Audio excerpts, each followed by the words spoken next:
If you want to use voice recorder on your Samsung S25 and S25 Ultra, simply swipe up and go to the Samsung folder where you have all the Samsung apps, and you see you have the voice recorder here.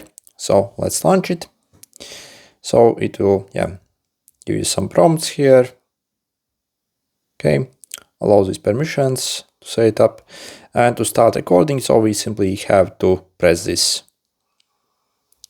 Yep. Hey, what's up? So you can also pause our recording here and also resume it. Okay, and if you want to end it, so you would press this, so you can name it whatever you want to. Okay, and you see it gets saved over here if you want to play it back. So, hey, what's up? And also, if you click and hold on the voice recording, as you see, you have various options such as sharing or also even transcribing.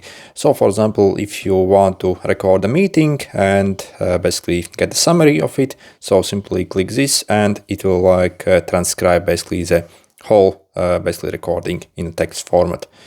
So, also you see a bunch of other things here. Okay, good luck.